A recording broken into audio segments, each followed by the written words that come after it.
আসসালামু আলাইকুম বন্ধুরা, ওয়েলকাম টু মাই চ্যানেল নকশি অ্যান্ড প্রিন্ট কাঁথা হাউস। আবারও চলে আসলাম লাল সাদা কাপড়ের উপরে বৈশাখী নকশি কাঁথা নিয়ে। এই ধরনের নকশি কাঁথা আমি অনেক রিকোয়েস্ট পেয়েছি, প্লাস অনেক অর্ডার এসেছে। তো সেই জন্য যখন যখন আমি কাঁথাগুলো তৈরি করছি তখনই ভিডিওগুলো দিয়ে দিচ্ছি। তো এই যে দেখো, এর আগের ভিডিওতে আমি লাল সাদা যে কাঁথাটা দেখিয়েছিলাম ওটা কিন্তু শুধু প্লেন ছিল, ওর ভেতরে কোনো হাতের কাজ ছিল না, ওটা অন্যভাবে করা হয়েছিল।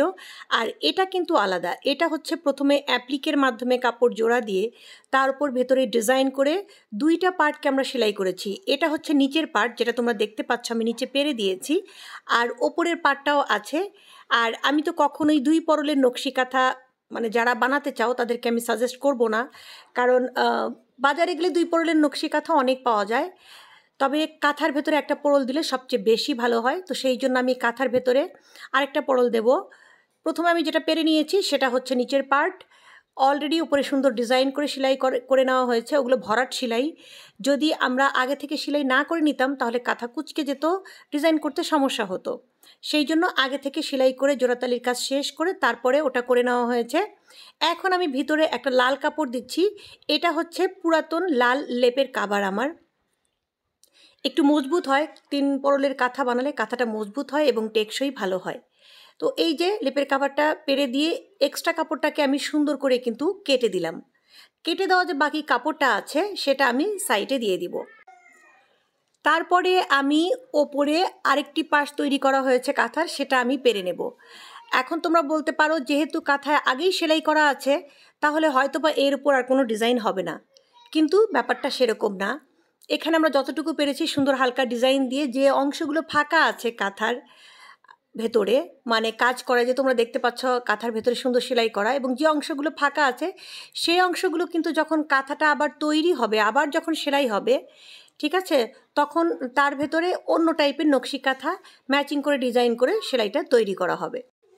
আর এই কাঁথায় যে তোমরা জোড়াতালির কাজটা দেখতে পাচ্ছ, কোথাও অ্যাপ্লিক দিয়ে জোড়া দেওয়া হয়েছে, তারপরে সুন্দর করে ডিজাইন করে আগেই সেলাই করে নেওয়া হয়েছে। তো এই কাজটা যে তোমরা দেখতে পাচ্ছ, এই ধরনের কাজ কিভাবে করে, অ্যাপ্লিকের মাধ্যমে কিভাবে নকশি কাঁথা তৈরি করতে হয়, সেটার বেবিস কাঁথায় কিন্তু আমি পুরা বিস্তারিত টিউটোরিয়াল দিয়ে দিয়েছি, তোমরা ভিডিওটা দেখে নিও। আরেকটি কথা, আলহামদুলিল্লাহ আমার এই কাঁথাটাও কিন্তু দেশের বাইরে যাবে।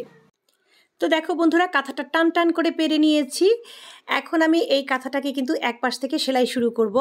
কাঁথা কিভাবে সেলাই করতে হয় তার তো বিস্তারিত ভিডিও আমার মূলত আমার চ্যানেলে কিন্তু এই সকল ভিডিওই আছে, অতএব তোমরা সেগুলো বিস্তারিত দেখে নিও। আর সবচেয়ে যেটাতে ভিউ বেশি এসেছে সেই ভিডিওতে সব কিছু বিস্তারিত দেওয়া আছে, কাপড় কেনা থেকে শুরু করে কী সুতা ব্যবহার করা হয়, কি করা হয় না করা হয়, সব কিন্তু আমি এর আগে শেয়ার করে দিয়েছি। তারপরেও অনেকে আমাকে বলেছো যে আপু তোমার হাতের কাঁথা পেতে চাইলে কি করতে হবে। আমি আগেই বলেছি যে আমি কাঁথা কিন্তু বিক্রি করি না, তবে হ্যাঁ, স্পেশাল কাঁথায় যে কাঁথাগুলো তোমরা দেখতে পাচ্ছ, এরকম যদি স্পেশাল কাঁথা কেউ নিতে চায় 3 পরলের আমার হাতের তৈরি কাঁথা, সেক্ষেত্রে আমি 2-1টা কাঁথার অর্ডার নেই। আমার স্পেশাল কর্মী দ্বারা সেলাই করি, আমি নিজে করি। আর কাঁথাটা তো আমি পুরো নিজেই পারি, আর পুরো কাঁথা তো একা সেলাই করা সম্ভব হয় না, সেক্ষেত্রে আমার স্পেশাল কর্মী আছে, তাদেরকে দিয়ে আমি সেলাই করিয়ে নিই। তো কাঁথার এক পাশ থেকে আমি সেলাই শুরু করব। 1 ইঞ্চি পরিমাণ ভাঁজ দিয়ে নিব, 2 পরল, নিচের 2 পরল, তারপরে ওপরের পরলটা যতটুকু পরিমাণ ভাঁজ দিব আবার সেই পরিমাণ ভাঁজ দিয়ে মিলিয়ে দিব। আর সেলাইটা আমি শুরু থেকে করব না, একটুখানি বাদ রেখে, প্রায় 12 ইঞ্চি বা 6 ইঞ্চি বাদ রেখে তারপরে আমি সেলাই শুরু করব, যাতে পরবর্তীতে কোনাটা ঠিক করা যায়। তো তোমরা দেখতেই পারলে আমি সুন্দর করে কিন্তু ভাঁজ দিয়েছি। আর ওই যে দেখো, একদম কোনা থেকে কিন্তু আমি সেলাইটা শুরু করিনি, আমি একটু বাদ রেখে তারপরে সেলাইটা শুরু করেছি। তো এইভাবেই আমি পুরো কাঁথাটার চারপাশে জোড়া দিয়ে নিব, ভাঁজ দিয়ে দিয়ে 1 ইঞ্চি পরিমাণ ভাঁজ দিয়ে। আর এই কাঁথাটা কিন্তু অনেক বড়, 5 হাত বাই 6 হাত, এটা কাঁথা সাধারণত লম্বাতে দেখবা 5 হাত হয় এবং চওড়াতে 4 হাত হয়, কিন্তু এই কাঁথাটা চওড়াতেই 5 হাত এবং লম্বায় পুরো 6 হাত। তো এই ধরনের স্পেশাল কাঁথাগুলোই আমি 2-1টা, দেখা যায় বছরে 1টা বা 2টা আমি তৈরি করে থাকি, কারণ এগুলো কাঁথা সবসময় তৈরি করা সম্ভব হয় না। তবে তোমরা যদি এই ধরনের কাঁথা পেতে চাও বা অন্য আরও নর্মাল ডিজাইনের কাঁথা আরেকটু কম রেটের মধ্যে পেতে চাও, তাহলে তোমরা যেটা করবা সেটা ফেসবুক পেজ কৃষ্ণচূড়া, সেখানে গেলেও কিন্তু তোমরা মানে ওখানে কিন্তু আমি আমার নিজের হাতের কাঁথাও আছে, ডিজাইন করা আছে। স্পেশালভাবে আমাকে দিয়ে করাতে চাইলে কিন্তু সেখানে কস্টটা বেশি পড়ে যাবে, মানে খরচ বেশি পড়বে। তো সেখানে তোমরা চলে যাও ফেসবুক পেজ কৃষ্ণচূড়া।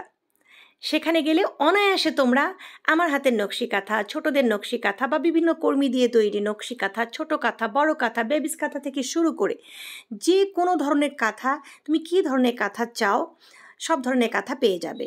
আর আমি যে ধরনের কাঁথাগুলো তৈরি করি সেটা দেখতে নর্মাল মনে হলেও এই কাঁথাগুলোতে খরচ অনেক বেশি পড়ে এবং এই কাঁথাগুলো সাধারণত 10,000 টাকার ওপরে হয়ে থাকে। অনেকেই দেখে আমাকে বলে এই কাঁথা মাত্র 10,000 টাকা, 2-3 হাজার হলেই নকশি কাঁথা পাওয়া যায়।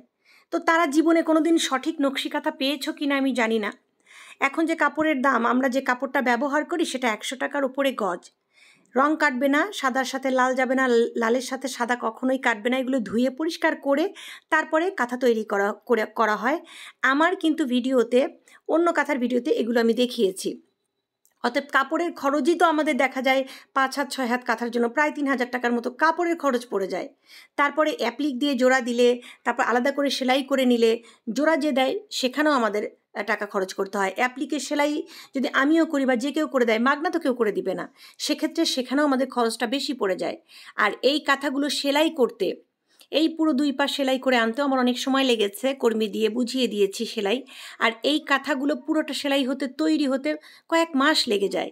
তো এত মাসের পরিশ্রম যে কাঁথায় দেওয়া হয়, তারপরে হচ্ছে এই কাঁথার পিছনে অনেক শ্রম, অনেক কষ্ট, তারপরে সময়, সব কিছু ব্যয় করা হয়।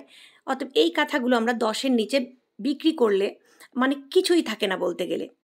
তো বন্ধুরা, কথায় কথায় কিন্তু আমার কাঁথাটা পাড়া হয়ে গেছে। আর এই মুহূর্তে আমাকে দেখতে পাচ্ছ, এটা কিন্তু আমার বান্ধবীর শোরুম, মানে কৃষ্ণচূড়া পেজ যে বললাম সেই শোরুম এটা, যেখানে আমি কাঁথাটা তৈরি করে নিয়ে এসেছি। হ্যাঁ, এখান থেকে অর্ডার করা হয়েছিল এবং আমি কাঁথাটা তৈরি করেছি এবং এই কাঁথাটার বাকি সেলাইটুকু কর্মীদেরকে আমরা বুঝিয়ে দিব। এই যে ফাঁকা জায়গাগুলো দেখতে পাচ্ছ, এখানে অন্য স্টাইলের নকশি কাঁথা সেলাই হবে। এই সেলাইয়ের মাধ্যমেই কাঁথাটা আটকে যাবে, এক্সট্রা কোনো সেলাইয়ের প্রয়োজন হবে না। আর এই কাঁথাটা যখন তৈরি হয়ে যাবে, এটার চেহারা তো অন্যরকম হয়ে যাবে, পরবর্তীতে আমি অবশ্যই দেখাবো। তো এই কাঁথাটা কিন্তু আমরা এখান থেকেই মানে কর্মীদের কাছে দিয়ে দিব, তারা সেলাইয়ের পর এই কাঁথাটা বাইরে চলে যাবে, দেশের বাইরে যাবে। তো বন্ধুরা, এই যে দেখো কাঁথাটা কত সুন্দর হয়েছে এবং অনেক বড়, বিশাল বড় একটি কাঁথা। আর ভিডিওটা তো তোমরা দেখেই নিলা, আমার আরও সুন্দর সুন্দর কাঁথার ভিডিও আছে, সেগুলো তোমরা দেখে নিবা, তাহলে বিস্তারিত আরও জানতে পারবে। তাহলে আজকে এ পর্যন্তই। আবার আসবো নকশি কাঁথার নতুন কোনো ভিডিও নিয়ে তোমাদের মাঝে। আমি নকশি কন্যা প্লাস তোমাদের হাসি আপু। ধন্যবাদ।